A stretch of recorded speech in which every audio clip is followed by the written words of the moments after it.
అందరికీ నమస్కారం. మనందరికీ తెలిసిందే, నిన్న చాలా దారుణమైన మన గాజువాక ప్రాంతంలో జరిగింది. ఇందులో మౌనిక అని చెప్పేసి 30 సంవత్సరాల అమ్మాయిని మరి ఇండియన్ నేవీలో పనిచేసే ఈ చింతాడ రవీంద్ర అన్న అతను దారుణంగా, దానికి నేపథ్యం ఏంటంటే వీళ్ళకి 2021 నుంచి ఈ అమ్మాయికి ఈ రవీంద్రకి పరిచయం ఉంది. ఈ రవీంద్ర కావాలన్న ఉద్దేశంతోనే డేటింగ్ యాప్ ద్వారా ఈ అమ్మాయిని పరిచయం చేసుకుని 2021 నుంచి కూడా ఈ రిలేషన్షిప్ కంటిన్యూ అవుతూ ఉంది. 2024 ఇతనికి పెళ్ళయింది. పెళ్ళైనప్పటికి కూడా ఈ అమ్మాయితో మరి రిలేషన్షిప్ కంటిన్యూ చేశారు. మరి ఈ మధ్య అతని వైఫ్ ప్రెగ్నెంట్ అవ్వడం వలన డెలివరీ కోసంగా పుట్టింటికి వెళ్ళింది. ఆ నేపథ్యంలో ఇంకా అతను అమ్మాయిని పిలిపించుకోవడం, ఒక రిలేషన్ కంటిన్యూ చేయడం జరిగింది.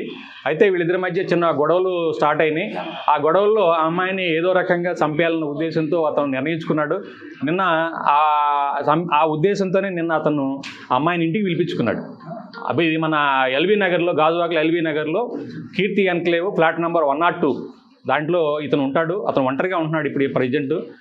అమ్మాయిని పిలిపించుకొని పథకం ప్రకారంగా అమ్మాయితో గొడవ పెట్టుకొని అమ్మాయిని గొంతు పిసికేసాడు. అంటే చెప్పిన ప్రకారం ఏంటంటే ముక్కు నోరు మూసేసి సఫకేషన్ చేసి అతను ఈ డెడ్ బాడీని ఏ విధంగా డిస్పోజ్ చేయాలో అర్థం కాక దాన్ని కావాలనే ఉద్దేశంతో అతను ఒక కత్తి తీసుకొని ఆ బాడీని 3 ముక్కలు చేశాడనమాట. గొంతు, తల, చేతులు, మొండి అన్నీ కూడా సెపరేట్ చేశాడు. సెపరేట్ చేసేసి కాళ్ళన్నీ కూడాను ఒక సూట్ కేసులో ప్యాక్ చేశాడు. అదేవిధంగా మొండి భాగం ఫ్రిడ్జ్లో పెట్టాడు.